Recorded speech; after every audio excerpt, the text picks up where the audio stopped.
Welcome back. The Liberty University football team is coming off perhaps its greatest season ever. An FCS playoff berth, an FCS playoff win. This program is establishing itself as one of the best in the nation.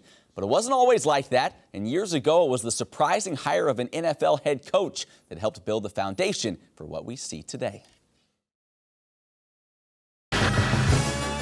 We are interrupting our regular program here on FamilyNet for a special news conference. We are live at Liberty University. They're about ready to begin, so let's go to the media room. I'm going to bring right now to the podium our new head football coach, Mr. Sam Rutigliano. Sam? And I wanted to go back to coaching for a reason. This university represents all the things that I believe in. Sam Rutigliano, and of course he was Cleveland Browns coach from 78 to 84, the NFL Coach of the Year in 80, AFC Coach of the Year in 1979, and we're going to return now to our regular broadcast schedule on FamilyNet. My life has been two things. It's been Jesus Christ and adversity.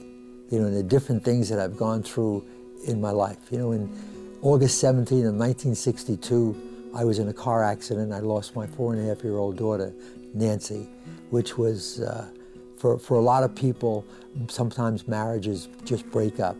And it was through that I found the Lord.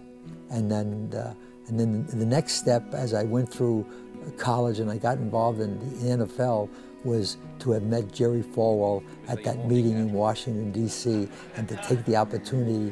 And going to Liberty was my feeling of what the Lord did for me, and I was kind of paying him back. Coach Rutigliano was authentic out of the gate. He was a driven man. He definitely wanted to achieve great things, and he believed in the mission that Liberty was pursuing, and he was able to pass on his faith and encourage others. When I sat down with a kid we brought in from Florida, or a kid we brought in from Georgia, or a kid we brought in from Ohio, they came with their parents. And I could talk to their parents and talk to them about, we got guys that at the end of every game, they pray with the other team. I could tell them things that I could never tell on high school or college or in pro football. He was very successful with the Cleveland Browns, and of course, you folks may remember the Cardiac Kids.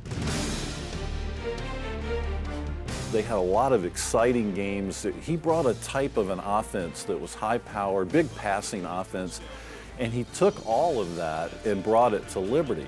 First of all, we had some great years, but we were never able, we were not in the conference. Everybody else in every other sport at Liberty, we weren't in the conference. So we went 9-2 one year and beat a lot of good teams, beat Appalachian State. They would not take us. Well, I think Sam Rutigliano brought a new level of credibility to the football program. It was in its second decade, only about 15 years old. It had gone through this huge transition of NAIA to Division II to Division I AA in just a short period of time. And then Sam Rutigliano comes on the scene, and he brings now a whole new level of credibility. The team in the 1990s was ranked in the top 20 several times, as high as number 8 in the country in the mid-90s. Jerry Falwell was a great pastor and a great man of God, but he could have done anything. He could have done it. He could have been a CEO of anything. And he knew that because of my coming from the NFL and coming to Liberty was going to really draw a lot of things. I think it had a lot to do with A.L. Williams coming and getting the most important thing done, building that stadium on campus. That was just the beginning.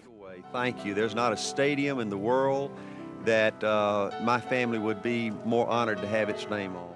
He told me over the phone in January that the stadium would be built by homecoming, which was sometime in late October or early November. I said, "What are you talking about? You can't do it." They actually moved into the stadium in October. Homecoming game was played in that stadium, and Liberty won, I think, by 20 points over Towson State. He brought all kinds of attention to Liberty that it had not had before in the sports world. So Sports Illustrated and NBC and ABC, CBS Sports and ESPN, those groups were starting now to come and learn about this unusual school in the mountains of Virginia that not only focused on Christianity and faith and Bible, but also on developing outstanding athletes. I just was blessed. And I think Liberty was the final move for me And then God wanted me to pay so many kids and so many people back. And I think that I helped in that, building that program that they have right now. Amen. This year, with Turner Gill getting in there and then winning the game #1 at Coastal Carolina, then winning the second game, and then getting into the Villanova, and actually could have won that game, really kind of, I think it put us on the map, finally.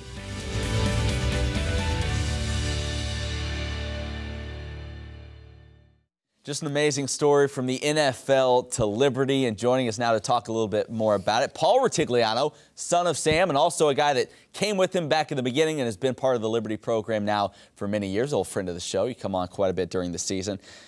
In your mind, when your dad told you, I'm going to go to Liberty University, take me back, what were you thinking? I can remember it was in January of 1989, and I said to him, Dad, are you out of your mind? That's subtle. Because I just said, I had never heard of Liberty University, but I know he had spoken at a chapel on Wednesday, and Dr. Falwell and Mark DeMoss just made such a great impression on him, as did the university, that he fell in love with the school, and he just felt this is where God wanted me to be. So he made that decision. He had given up numerous offers. He had turned down 2 NFL head coaching jobs. Numerous Division I major college jobs. He was currently working with ABC Monday Night Matchup. He was working with NBC doing the Sunday shows, and he was an author. He had written a book called Pressure. So he had accomplished a great deal, and still had a lot of life ahead of him. So, but he came down here, and immediately he asked me first, I want you to come with me. And I was working with IMG at the time, and I said, gosh, you know, Dad, I don't really know if that fits my plan. But I ended up coming down here with him, and it was the best decision I ever made in my life because of it everlasting. Yeah. Fast forward to now, though, he still follows the game closely. He still keeps an eye on the Flames. Oh, my gosh. He's every week he's on me with his notepad doing this, and he's Coach Gill's biggest fan. He absolutely loves the program now. I remember before the Coastal Carolina game, you know, we're getting on the bus, and he called me and said, remember, you got to win this one. This is the big one. Have to have it. Got to have it. So, and, you know, he just followed us throughout the whole playoffs, and he wishes he could come down here more, but he's so busy still to this day. My dad's going to be 84, but he still does stuff with the media up in Cleveland. Awesome. And goes to the games and has a foundation up there, Inner Circle Foundation, where he works with inner city kids in the city of Cleveland. So he's very, very popular in the city of Cleveland, and that's primarily where he finishes. He feels this is when he wants to finish his bell lap. A great piece of Liberty's foundation, no doubt about that. Paul, thanks so much for coming on welcome, and guys. sharing a little insight from back in the day. You're welcome.